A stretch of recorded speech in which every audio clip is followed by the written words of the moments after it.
Let's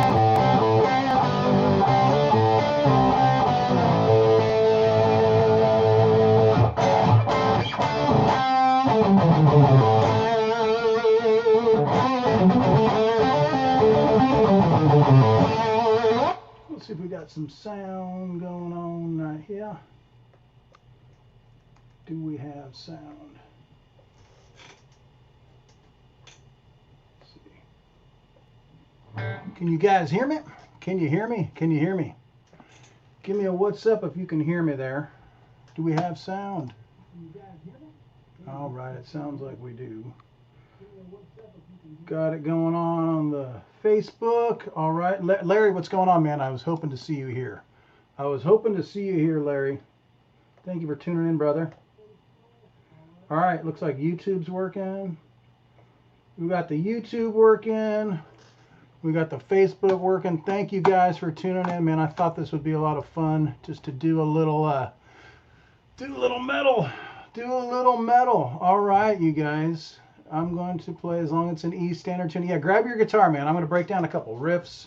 We're going to talk about this record, talk about how it all relates back to the blues and blues rock and the roots of the band and all that kind of stuff. So let me just throw some banners up here just so that y'all know what we're talking about today. We're talking about Holy Diver, everybody.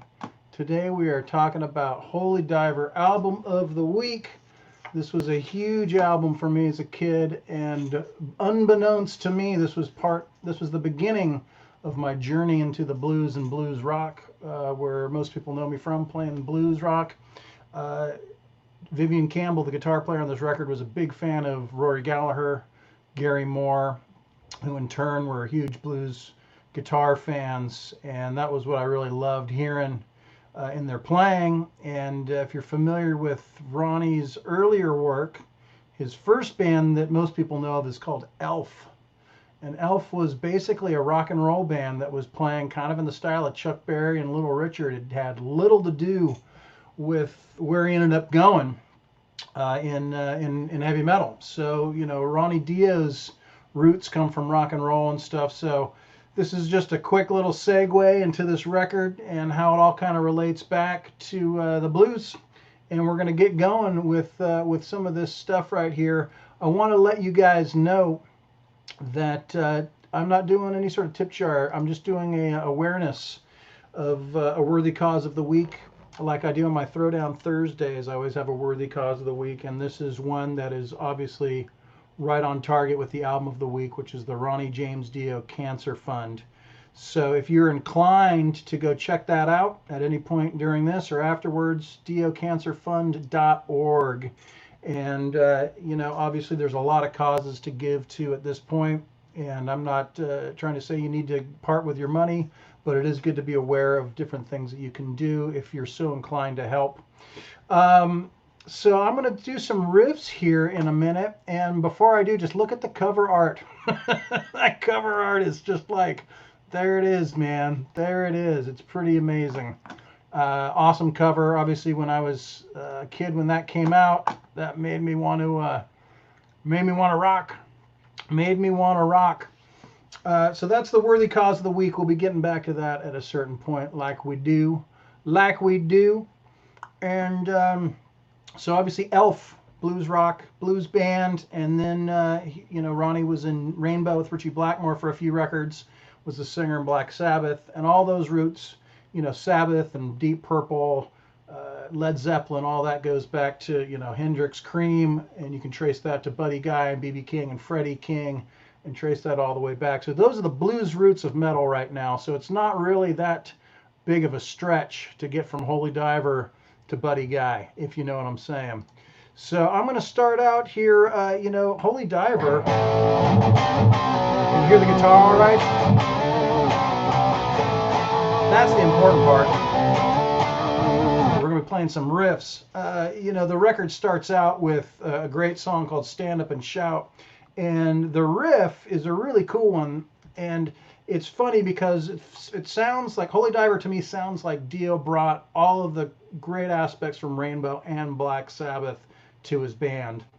And part of that is he brought members. So Jimmy Bain, the bass player on Holy Diver, was in Rainbow with Ronnie DIO, and Vinny Appice was the drummer in Black Sabbath with DIO. So they had all served time together, and then they found this young wielding guitar player, Vivian Campbell, to play guitar in DIO on the first 3 records, who's one of my favorite guitar players of the time, still going strong. He was also in Whitesnake. He's been in Def Leppard for like 20 years. And the opening track,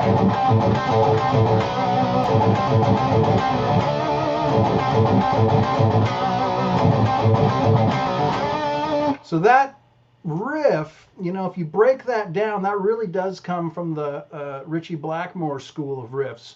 If you go back to Deep Purple and Rainbow riffs, even if you take something like Smoke on the Water, what Ritchie Blackmore would do is he'd take the power chord, but he'd only play the top part of the power chord. Instead of playing, he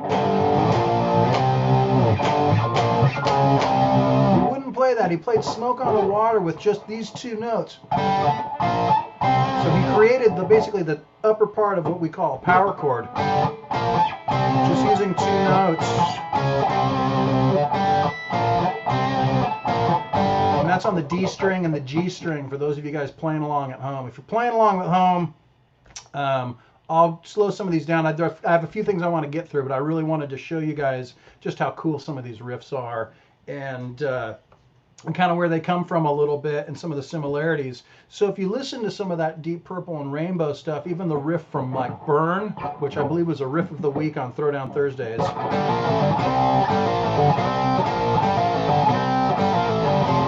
you can hear that moving power chord. So the Stand Up and Shout riff, those songs are all in the key of G. Stand Up and Shout is in the key of A. And it's using that same moving power chord on the D string and the G string. So I'm just using my second finger and my ring finger. And the tough thing about this riff, and I've watched, believe me when I say I went and watched some videos to figure some of these out. I listened to the records. And a lot of the tough things, I would consider this kind of an intermediate riff for the time that it came out, bordering on advanced, basically because of that down-picked A string.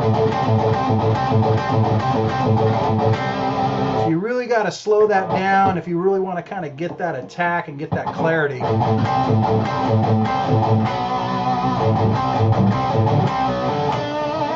So what I'm doing, and what I basically heard when I was listening to some live recordings of this song, is when he goes, I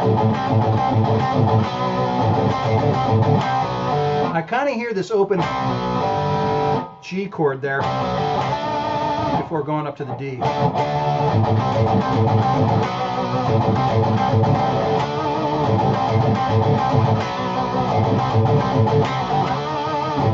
So that's like that riff occupies a huge part of the song. Huge part of the song. The majority of the song is based around that riff.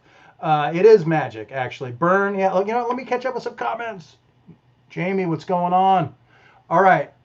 Oh, Humberto, Urach, what's going on, brother man? Rob, what's happening? So I'm just going to kind of slow it down a little bit and go through that, and then I'm going to get into the pre-chorus, and then there's a lick that goes back into the riff. And it's all pretty interesting stuff. So, the first part of that, again, is based on that 2-note power chord.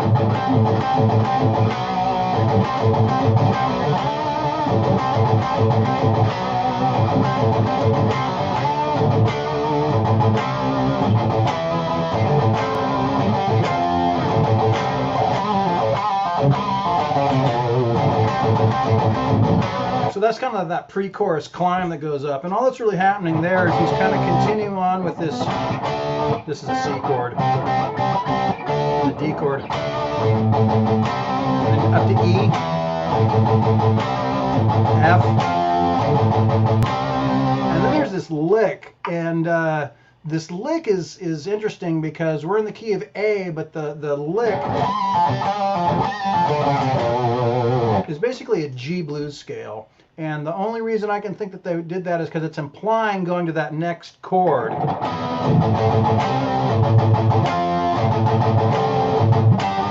That'd be the next chord ascending in that riff, but instead they go. So that lick, again, literally it's a G blues scale. So I'm starting here on the G on the 5th fret of the D string.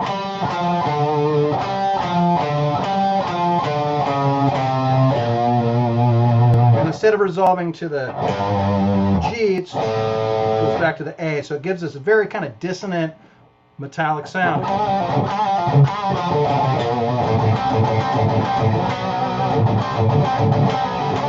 You know what? It's funny, Ruben. I actually opened for Buckethead. My band opened for Buckethead's solo band like back in 1996, believe it or not, in Goleta, California. Oh, man. Bringing back memories. So I was watching a live video of Vivian Campbell's touring this music as the Last in Line band, and a friend of mine was playing keyboards with him. And he's actually playing that lick up an octave. So he's going to the...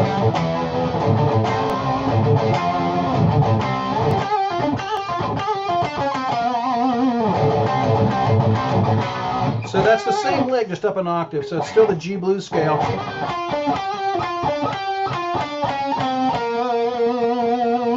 And then resolves again back to the A. So that's the stand up and shout stuff. I'm not getting into any solos because I'm not crazy. The solos on all of this stuff are just insane guitar solos. I can show you a couple Vivian Campbell-ish licks maybe later if I get warmed up. One thing that I did want to mention is the stars did seem to kind of align today. Holy Diver was released May 25th in 1983, so that anniversary just passed. Ronnie DIO passed away 10 years ago on May 16th. So he's been gone for 10 years. Obviously one of the greatest singers of all time, not just metal, but one of the great voices. And his memorial service was on May 30th, 2010, and Los Angeles declared May 30th as Ronnie James Dio Day in Los Angeles. So it's very cool that that anniversary just passed. Ronnie's been gone for 10 years, but Dio Day was just this Saturday. So that warms my heart that Los Angeles set aside a day for the great Ronnie James Dio. So, I'm going to be trying to kind of multitask a couple things here while we do this. I wanted to show you guys, just in case, let's see if this works here. All right, here's the back cover of the record. So that gives you the song list. So this is only 9 songs, but every single one of those songs is just awesome. So the opening track we just went through. Stand Up and Shout, the main riffs in that. Not getting into the solo on that one. The solo in Stand Up and Shout modulates up a full step to B and has some crazy licks in it. But there you go. Look at that song list. Stand Up and Shout, Holy Diver, Gypsy, Caught in the Middle, Don't Talk to Strangers, Straight to the Heart, Invisible, Rainbow in the Dark, Shame on the Night. So I'm going to get through as many of these as I can. As many as I can. I have a few planned out. So the next riff I want to get down to is the Holy Diver riff, the title track. And, again, kind of comparing the Stand Up and Shout riff with some of the Ritchie Blackmore riffs from Rainbow. If you listen to the Holy Diver riff, there are aspects of it, including kind of the groove to it, which is kind of that galloping sound, with the title track from the Heaven and Hell record that he did with Black Sabbath. The Heaven and Hell riff, it kind of kicks into this riff, but it settles into it. Right, so it's...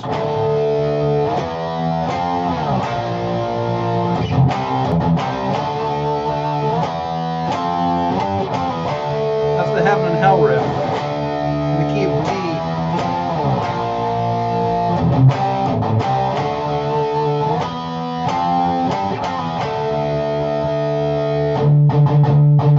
Right, so Heaven and Hell, key of D, that's the Heaven and Hell riff from the record of the same name with Black Sabbath. The Holy Diver riff is very reminiscent of that.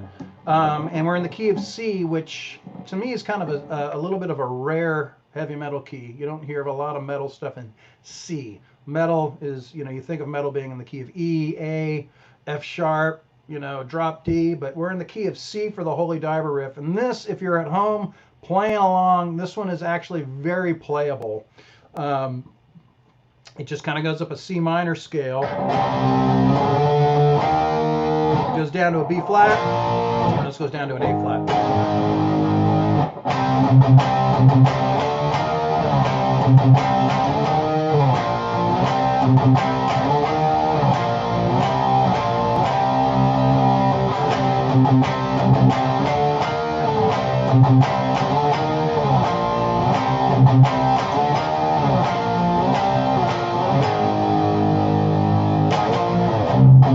Right, so that's the Holy Diver riff. Again, compare it with the Heaven and Hell riff.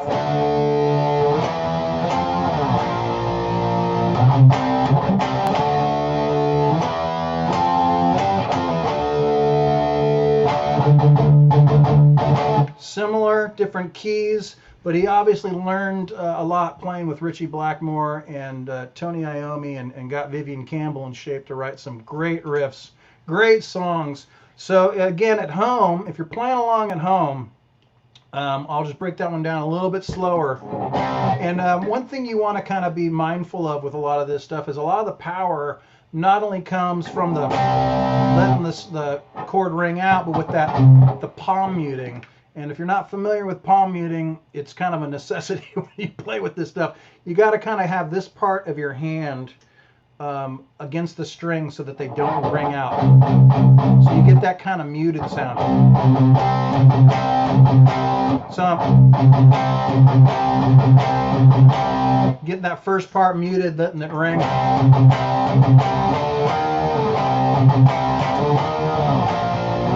Combine the two into holy hell. Jeff, I love it, right?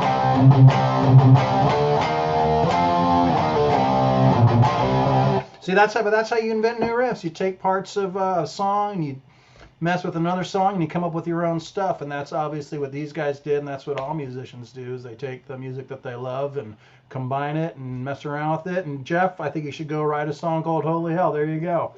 All right, so one time slow, I'm going to do the Holy Diver riff. If you're at home with a guitar, we're in the key of C, 3rd fret on the A string, power chord.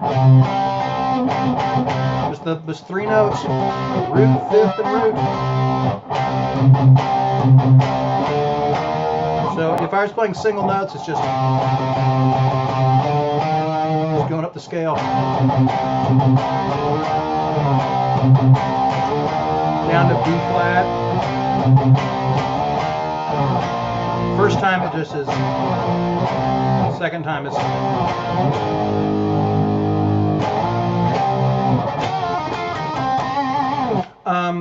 There you go, man. What am I going to say? That's the Holy Diver riff. You can't really mess with that. Great song, great tune. One thing I wanted to talk about a little bit is obviously a lot of things are opinion when it comes to music, and everyone has their favorites and their opinion. I don't believe in bests per se, but I want to tell you about this author who I've been reading his books. How nerdy can you go? I've been reading this guy's books for a long time. The author's name is Martin Popoff, and he has he writes a lot of books. He writes biographies about bands, but he has The Collector's Guide to Heavy Metal, which is a great book. There's actually a big giant one that's got 70s, 80s, and 90s in it, and then he broke them down. So this is Collector's Guide to Heavy Metal, Volume 2, the 80s. Believe me when I tell you, I've also got Volume 1, the 70s, and Volume 3, the 90s. And, you know, Holy Diver, talking about the record one more time, talking about the record. Holy Diver is universally regarded as one of the great heavy metal records. And in Martin's book, he gives it a 10 out of 10. And there's a cool quote in here, if I can find it. All in all, Holy Diver is quintessential traditional metal. Ronnie almost single-handedly reinventing gothic hard rock for the 80s, incorporating strong melodic hooks and more than the genre's usual share of classical-based pyrotechnics. Yeah, that kind of stuff. It's a book full of all that. So this is a really cool book. If you're into reading about this kind of music and reading about, and even discovering a bunch of new music and a bunch of new bands and whatnot, these are very cool. I believe his website's martinpopoff.com. You can go on, he's got a Facebook page as well. And you might want to check that out if you're into going down that wormhole. Going down that wormhole, everybody. All right. Where are we at? Where are we at? What's going on? All right, we got some folks tuning in. Thank you for tuning in. This is the very first Metal Monday. Hope you guys are if you guys are having fun so far, please throw out a little metal horn right there. 3, please throw out a little metal horn. All right, we just did the Martin Popoff book. We're going to come now to one of my favorite songs. I think Larry mentioned it too. I'm going to actually switch over to the clean channel for a second. I do not have a foot switch at the moment that is operating. And we're going to get into a song that I love, and Larry loves too, called Don't Talk to Strangers. And this is an interesting one. If you're playing along at home, I can actually show you a couple different ways to play this. It's in the key of D minor, which, as you know, is the saddest of all keys, according to Nigel Tufnell, right? So D minor, but what's interesting about the main chord in this is they don't include the third, which is what would make it minor, the minor third. It's just, so if you look on, right on people, throw the horns. If you watch videos of, it could be Vivian Campbell or Craig Goldie or Doug Aldrich playing this song, they all play it up here on the 5th fret with the root on the A string.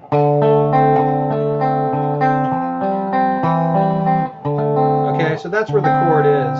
You can also play this, essentially it's a D7 chord without a third in it.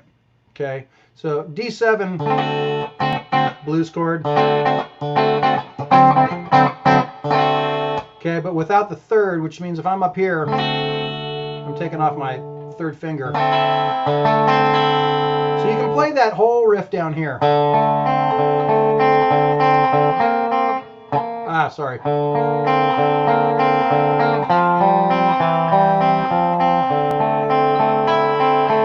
can play down here, it's fine.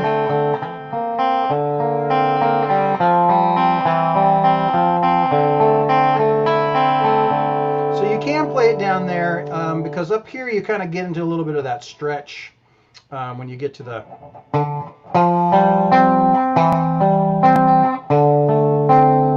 Okay, so that whole part, that whole beginning part again. So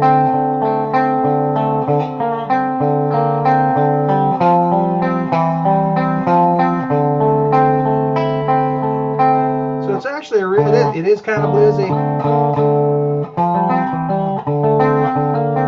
So the intro goes through that a few times, and after I believe about 4 times through, it changes up a little bit.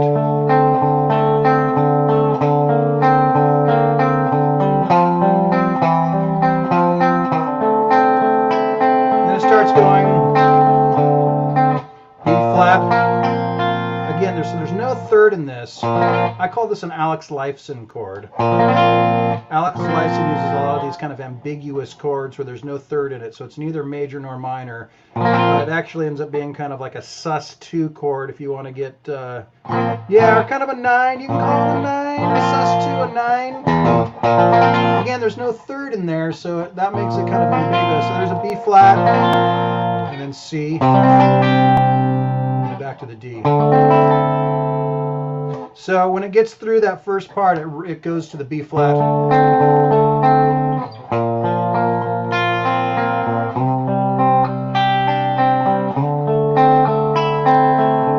And what I love about all these is it's basically setting you up for the riff. It's setting you up for the metal. Just like, you know, again, to make another analogy to go back to Ronnie's time in Black Sabbath, Children of the Sea opens with something similar, not exactly the same, but something similar. If you listen to Children of the Sea on the Heaven and Hell record,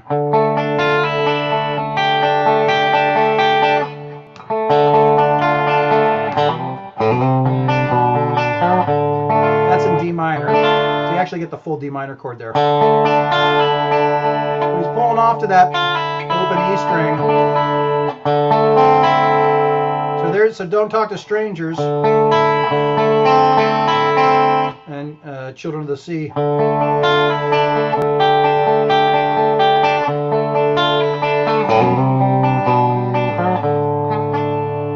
So anyhow, so that's the intro to this song. And then it goes into a great riff, which is distorted and gnarly sounding. So one thing I want to kind of show you guys, which is really interesting, just to kind of get back to what I was saying about the blues roots and the rock and roll roots of heavy metal, is, you know, if you're looking at that real basic kind of blues or rock and roll rhythm, or if you're playing blues, I guess it'd be a little cleaner than that, but that interval right there, basically taking the power chord and adding on the 6 there, right? Now when it kicks into the Don't Talk to Strangers riff,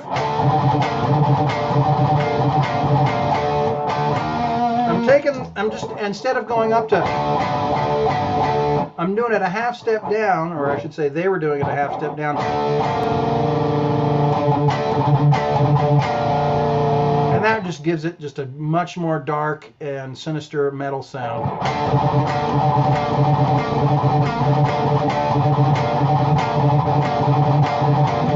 So that first riff, it's really, that's another kind of toughie as far as like getting that alternate picking down and really kind of keeping that palm muting happening. So if I slow that way down, sometimes it's hard to slow these down after you get them up to speed. So you hear the playing the chord and then palm muting it.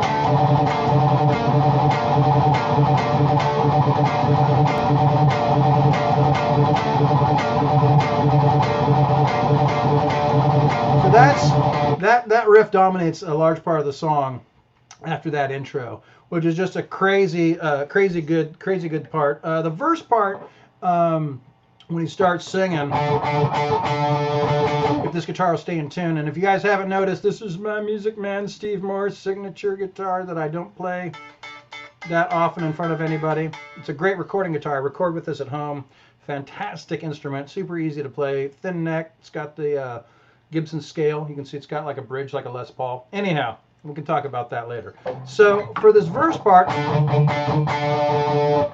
we're going to get like a D power chord up here on the G string and the B string. So there's my root here. I'm playing the open D. The octave here, and then the 5th.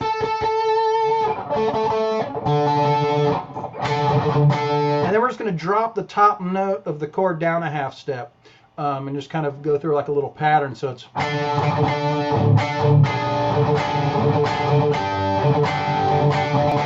a D chord.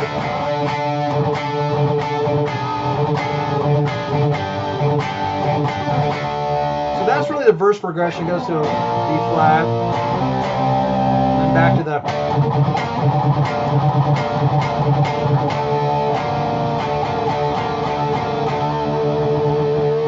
Don't Talk to Strangers. Once again, I'll do that slow, that verse part. D power chord. We're just really letting the top note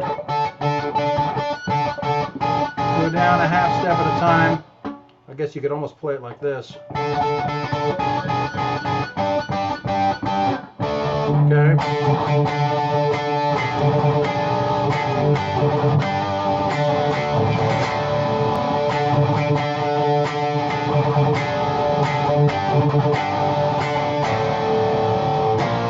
flat, C, back to the. So that's the bulk of that song. So that was the intro and the bulk of that. So one of my favorite songs on the record. Very, very, very cool. Very, very cool. So as mentioned, I'm going to share something with you real quick here. Just a couple stories. Like, I don't know who's tuned into my Throwdown Thursdays that I do Thursdays at 1 o'clock Pacific.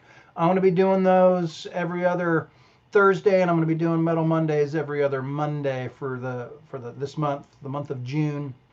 And what I do on my Throwdown Thursdays, which I'm going to carry over here, is I'm going to show you a guitar pick from my guitar pick collection and a little story that goes along with it.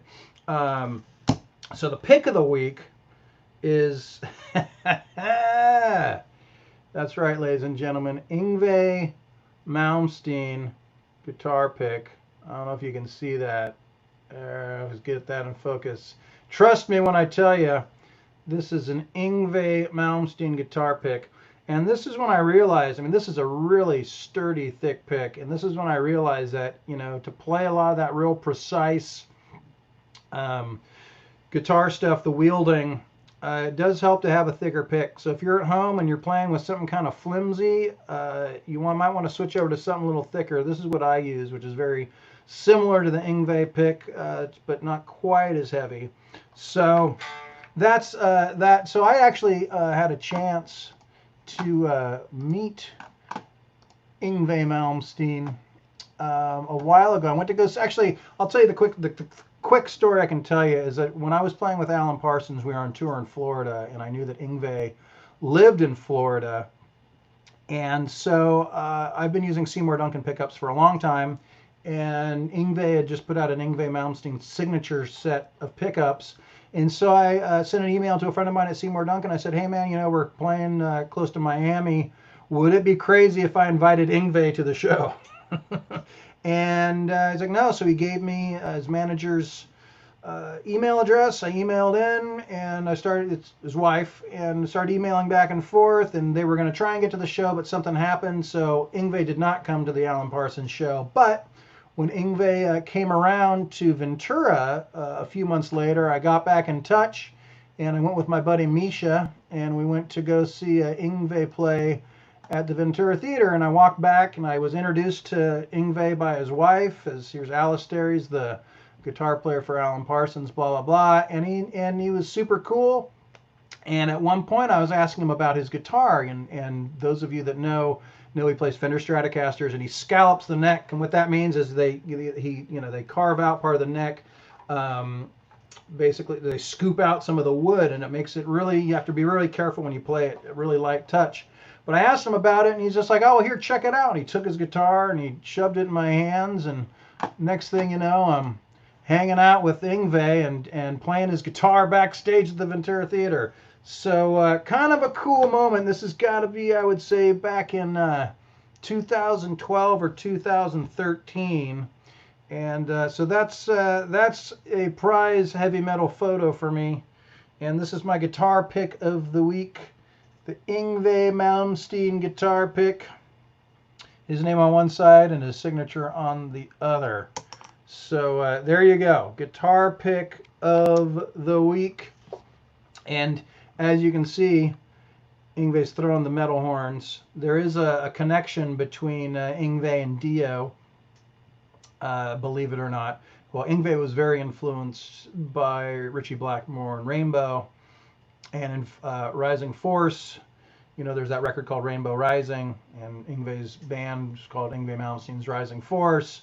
Anyhow, I've had a chance to see Dio a few times, and I got to see, I think the first time I saw him, I didn't get to see him while Vivian Campbell was in the band, but I saw him at the Irvine Meadows Amphitheater.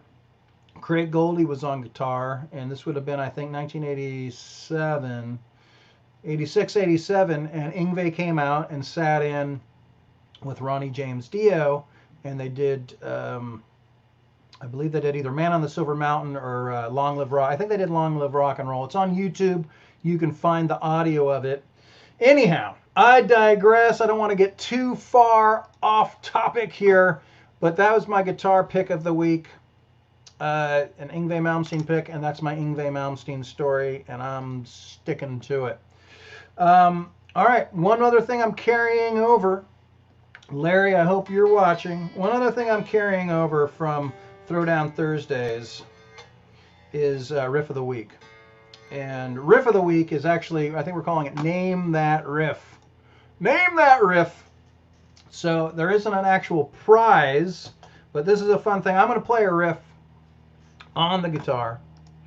And the first person, hey, what's going on, everybody? Good to see y'all. Good to see y'all. First person to name the riff gets bragging rights for the week. And this is what I'm going to do. I'm going to play it. And in order to win, I need band name spelled correctly, song name spelled correctly in the same comment. Flavortown, what's up? So I need the band name, song name, in the same comment. And this is what happens, and I've been learning this as we go on the Throwdown Thursdays, is when you hit return on the keyboard, you're going to see your comment first because it's coming from your computer. But the actual comment that shows up in the comments column first is the one that wins here. I'm looking on the Facebook. And if you're trying to do this, and I've shared this to another page, the only comments that I can see are from my music page, the Alistair Green official on Facebook. So those are the comments that I'm seeing in real time here. So are you guys ready for Name That Riff? Name That Riff. I need to know you're ready because your fingers are going to want to be on the computer. I need band name, song name. Okay? Band name and song name. And I've got a couple different places to check for the comments. And then you guys can also double check too. And they come up fast. When the riff happens, people get on it, and boom, next thing you know, there's a winner. So, are you guys ready for this? Who's ready for Name That Riff? Throw me some horns. Throw me some something. All right. Am I first? No, that's not it. I got to remember that one. I got to learn that's a good one. All right, here we go. Here is Name That Riff, Riff of the Week. This is actually going to tie in. Well, this is going to tie in with next week, but here we go. Name That Riff. Here we go. Carlisle's ready. All right, here we go.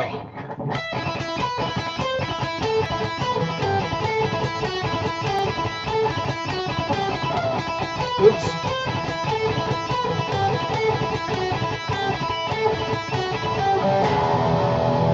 That's the riff of the week. Name that riff. Winner gets bragging rights. Winner gets bragging rights. Band and song. I need band and song in the same comment.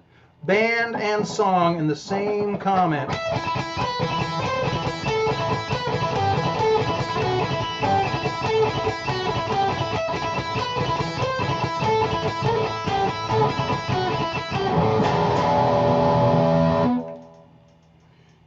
Larry, once again, I think this is Larry's third time.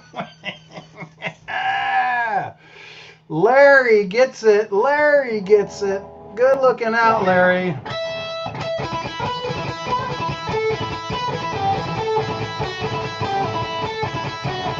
Larry, is that your third win? I gotta know. Is that your third win, Larry?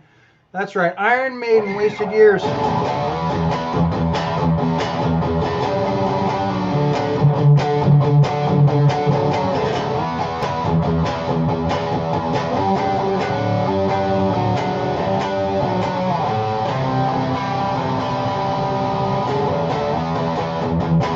That's it. Wasted Years, Iron Maiden. That's right, Jamie. And I need band and song. But yes, Wasted Years. Larry, once again, you're like a three-time winner. A three-time winner for Name That Riff. Well done. Well done. That's a good question, man. I don't know. So, one other thing before I get along here on this first edition of Metal Monday here. Larry, good looking out, man. Nice win. Nice win. I want to talk to you about, I'm going to be back in 2 weeks doing this, and I don't know if I'm necessarily putting this to a vote, but I'm kind of between two different records to do next time, and I want to know your guys' thoughts on this to see if there's a record that you'd rather have me kind of break down some riffs to or not. So I'll tell you, I'm going to show them to you. These are the original vinyl pressings. Which record would you rather have me do Album of the Week for? Okay? You have to tell me which one you'd rather have me do.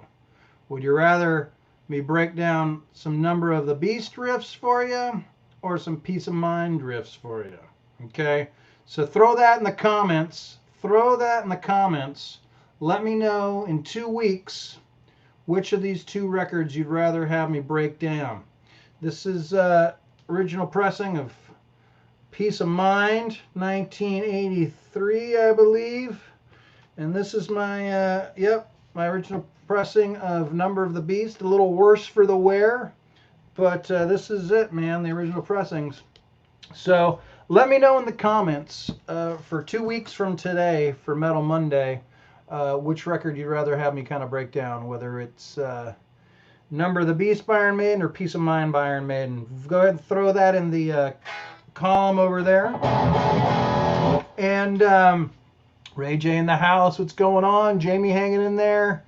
Right on. Larry, Tanya, Jeff, Carlisle, Jody, Brat Girl Media, Kevin.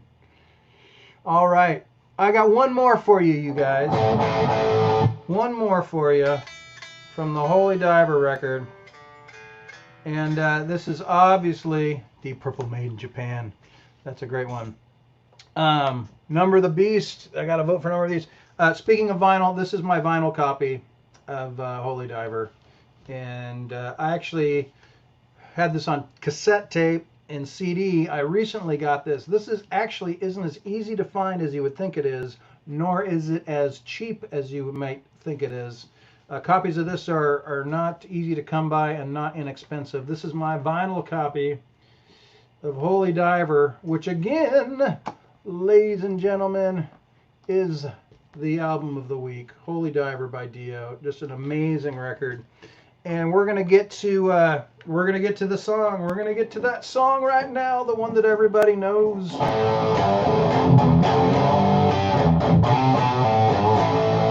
Little Rainbow in the Dark riff I'm going to break down for you right now. We're back in the key of A. We're back in the key of A. Okay, I got 2 votes for Number of the Beast. All right, that's good to know. That's good to know. I want to make the people happy. So, I've been playing this riff wrong for many years, and I think I'm playing it right now. I've gone and looked at footage of Vivian Campbell playing it. Doug Aldrich. One thing that I'm going to let you guys know if you want to figure this stuff out for yourselves or you want to work on some of the stuff is the record, Holy Diver, is in standard tuning. Okay, A440. You know what I'm talking about if you're a guitar player. It's in standard tuning. When Dio would perform live, even back in the day when these records came out, they tuned down a half step. Much like Van Halen, Stevie Ray Vaughan, Jimi Hendrix, tuning down a half step is cool. It makes things sound a little bit heavier sometimes. It gives the vocalist a little bit of a break. You'd be surprised what a half step does as far as giving the vocalist a break. So if you're going to go on YouTube and start trying to figure these out from live videos of Dio, it's going to be down a half step. But the record is in standard regular tuning. All right, well, Ray J, it's funny that you should say that because I'm going to show you how to play that too. So the riff is in A, and one thing that I wasn't getting is this little pull-off in the beginning.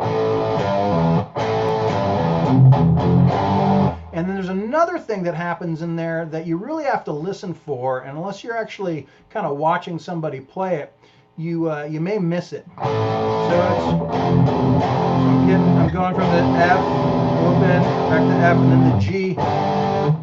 There's a little, which is just the top part, just the 2 notes on the top of the G chord there, 3rd fret. Basically, if you were to play a G major, just those top 2 notes.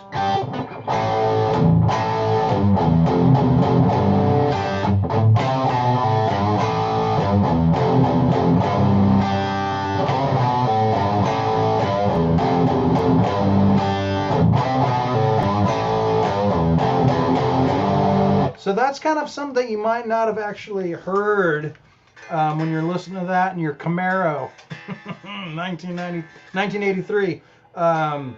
You may have missed those little intricacies in there. I thought I was hearing when I first learned this, but it's...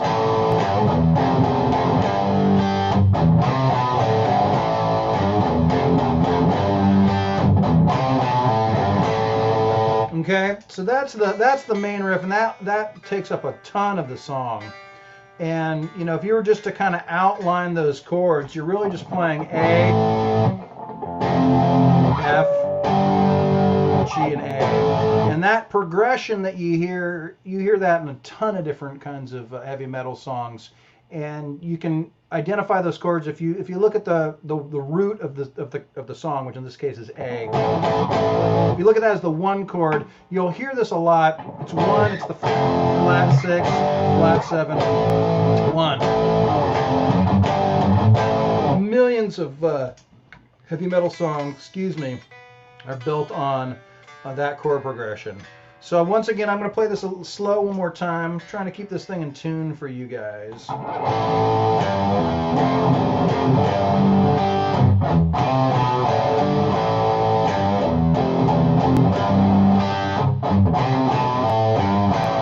Okay, that's the main riff. Now, Ray J was pointing out the keyboard part. Now, my friend Eric Norlander actually toured with the Last in Line band, which started out as Vivian Campbell, Vinny Appice from the original Dio band, and Jimmy Bain, but sadly Jimmy Bain passed away and was replaced by Phil Susan, who played with Ozzy for a little bit.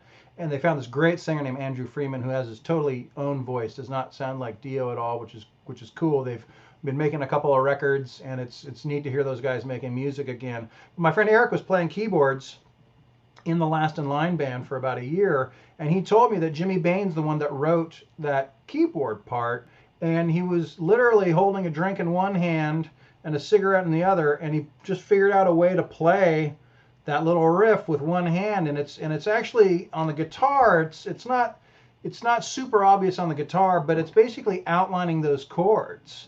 So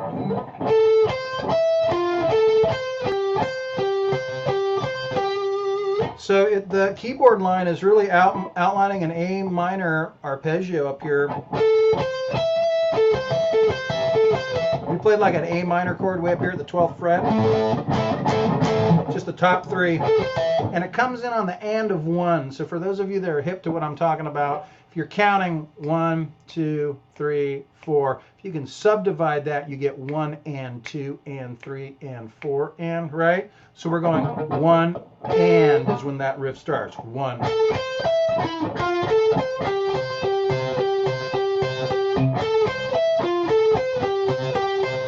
So all that part really is you're playing the A minor, and then when the riff goes to the F, you're playing F major, which is that F major shape way up there at the 13th fret. And then it's going to rotate between a G and the C here. So that's all that is. That's all that keyboard part is just kind of outlining an A minor, F major, and then kind of doing that little part between the C and the G here. So 1, 2, 3, 4, 1. 1.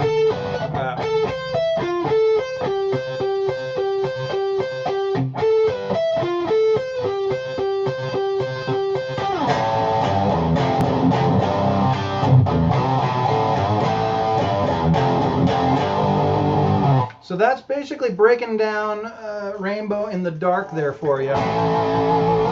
And there's a, didn't get in any of the solos. The solos on this album are absolutely insane. Absolutely insane. Vivian Campbell really set the bar high. When I was a kid, I just fell in love with that playing. And again, to kind of go back to the blues roots of heavy metal, Vivian Campbell, that's where I first heard the name Rory Gallagher, was in interviews with him talking about his influences. So he was obviously into him.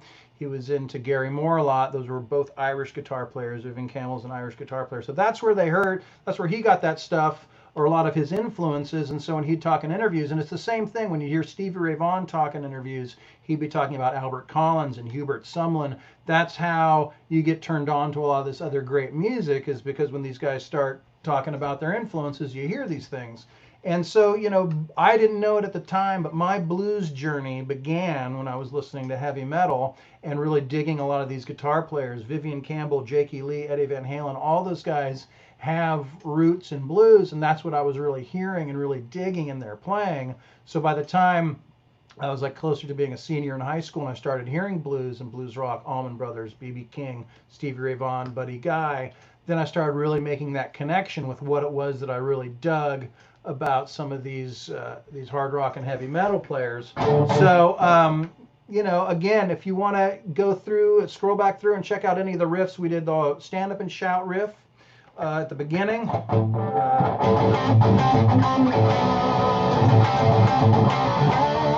We did the Holy Diver riff, the title track.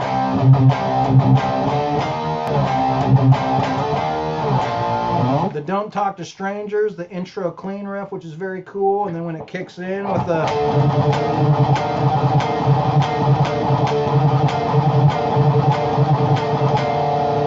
and the Rainbow in the Dark riff, both the guitar part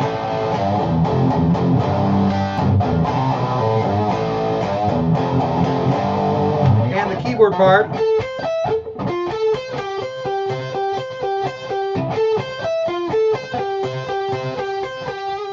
So that was a review of the day, you guys. Thank you guys for tuning in. Did you guys have a good time? Did you have a good time? Throw up some metal signs. Metal Monday.